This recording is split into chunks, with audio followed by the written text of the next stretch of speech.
प्रभु का पत्र।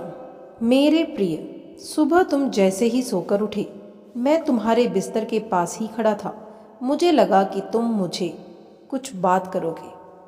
तुम कल या पिछले हफ्ते हुई किसी बात या घटना के लिए मुझे धन्यवाद कहोगे, लेकिन तुम फटाफट चाय पीकर तैयार होने चले गए और मेरी तरफ देखा भी नहीं।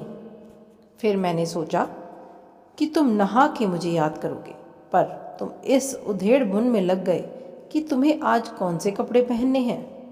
फिर जब तुम जल्दी से नाश्ता कर रहे थे और अपने ऑफिस के कागज़ इकट्ठे करने के लिए घर में इधर से उधर दौड़ रहे थे, तो भी मुझे लगा कि शायद अब तुम्हें मेरा ध्यान आएगा, लेकिन ऐसा नहीं हुआ। फिर जब तुमने ऑफिस जाने के लिए ट्रेन पकड़ी, तो मैं समझा कि इस खाली समय का उपयोग तुम मुझसे बातचीत करने में करोगे, पर तुमने थोड़ी देर पेपर पढ़ा और फिर खेलने लग गए अपने मोबाइल में और मैं खड़ा का खड़ा ही रह गया। मैं तुम्हें बताना चाहता था कि दिन का कुछ हिस्सा मेरे साथ बिताकर तो देखो, तुम्हारे काम और भी अच्छी तरह से होने लगेंगे, लेकिन तुमने मुझसे बात ही नहीं की।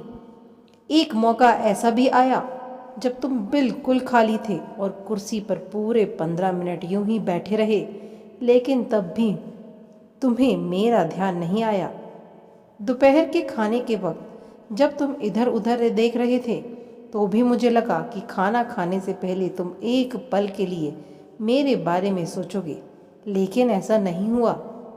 दिन का अब भी काफ़ी समय बचा था। मुझे लगा कि शायद इस बचे समय में ही हमारी बात हो जाएगी, लेकिन घर पहुंचने के बाद तुम रोज़मर्रा के कामों में व्यस्त हो गए। जब वे काम निबट गए तो तुमने टीवी खोल लिया और घंटों टीवी देखते रहे। देर रात थककर तुम बिस्तर पर आ लेटे। तुमने अपनी पत्नी बच्चों को शुभ रात्रि कहा और चुपचाप चादर ओढ़कर सो गए।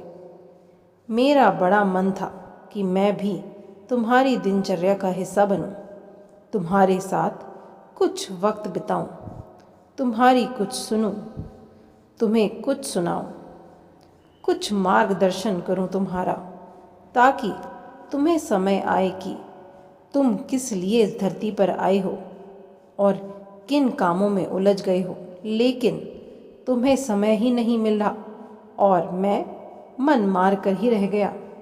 मैं तुमसे बहुत प्रेम करता हूँ। हर रोज़ मैं इस बात का इंतज़ार करता हूँ कि तुम मेरा ध्यान करोगे और अपनी छोटी से छोटी खुशियों के लिए मेरा धन्यवाद करोगे। पर तुम तभी आते हो जब तुम्हें कुछ चाहिए होता है। तुम जल्दी में आते हो और अपनी मांगे मेरे आगे रख के चले जाते हो।